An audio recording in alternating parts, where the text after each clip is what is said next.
So in this quick video I'm going to take a look at how I make this part here, the buckle stay, buckle escutcheon, buckle catch, whatever you want to call it. Basically it's a technique of being able to rivet that onto a piece of armour and have a buckle attached to it. They don't take long and you start with a small strip of metal like this. So cut yourself a piece of steel, in this case it's a bit of 20 gauge. It doesn't need to be overly thick, depends on what you're up to. The originals I've seen on a lot of armour look like they were made with an apprentice when he had a bad day as well. These often aren't that nice to look at or very well made at all, even on some of the most marvellous armours that you see. There are of course exceptions and there's some lovely jobs. But all you do is make sure that piece of metal can fit inside the run of the buckle. And it can. Give yourself about an inch or so there, just a bit of room to play with. Line it up nice and flat, like I do at the beginning of hinges. And just give it a tap, put a crease in there and take it across and bring it back on itself to about there. When you work with nails or anything, I think these are welding rods that I've just taken the flux off of.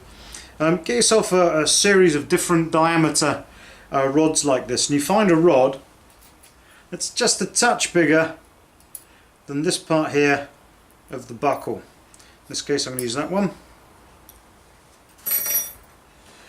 What you do,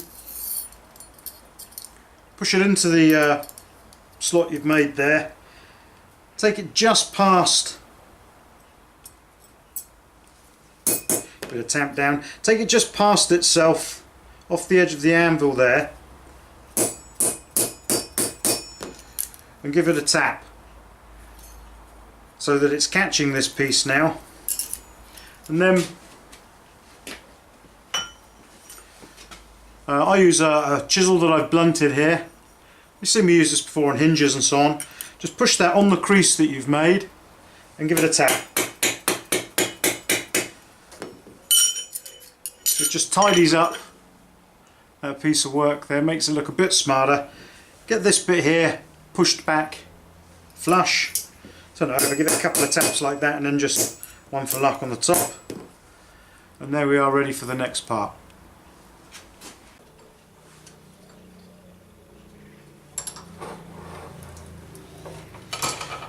So all I've done is put this in the vise, and just there you can see I've marked out a centre mark with a Sharpie pen just to give myself something to aim for.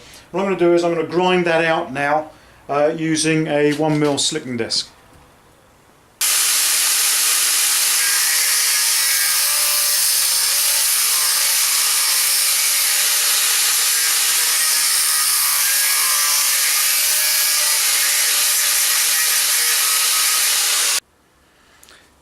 Once you've ground that out rough, take a flat file and just tidy it up in there.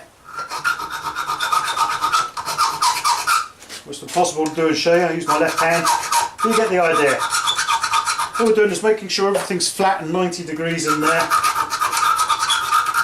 But that just here, where it cuts back into the main bit of the material, you're on about 1/2 mm in on the buckle this size.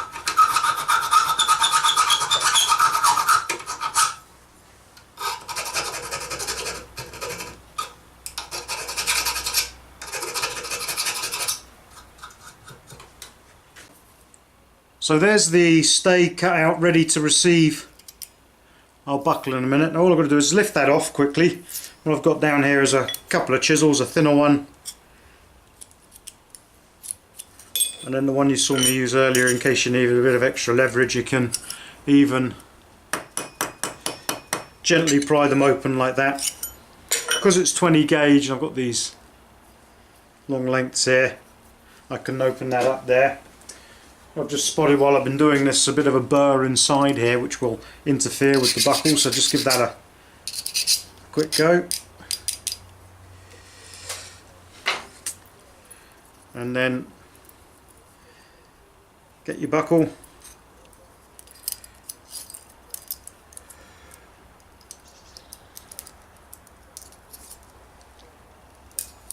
Oh, true to form. It's fighting me every inch of the way.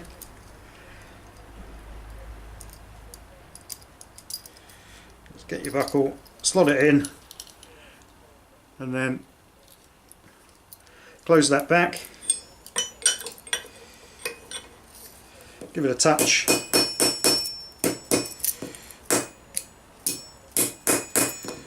and there's your buckle. Sometimes it can be a little stiff, just give it a quick work.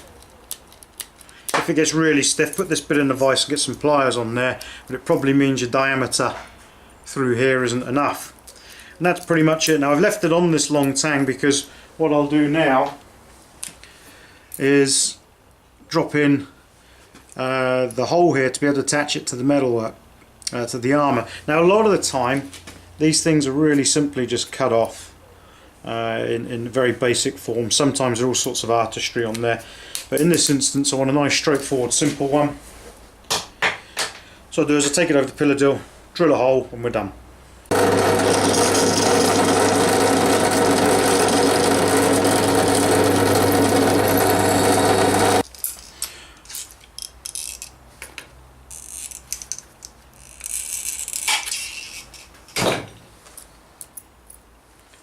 So there you go, a really quick and simple way that saves you trying to draw it all out and cut everything precisely right at the beginning in making one of these buckle stays.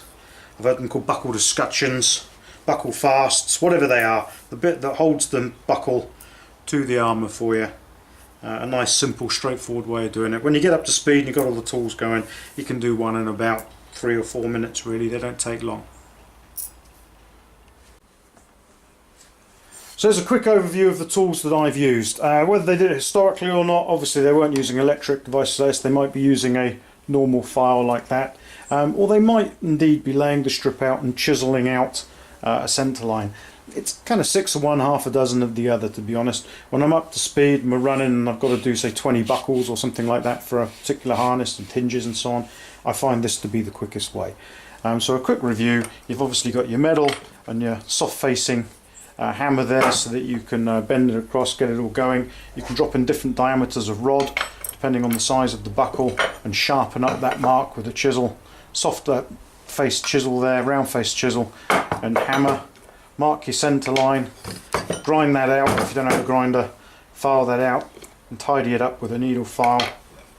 Chisel it open, drop your buckle into place, make sure it's the right way around, a little centre punch, and then drill your hole and you're ready to fix your buckle to your armour as you need to. So I hope that was useful.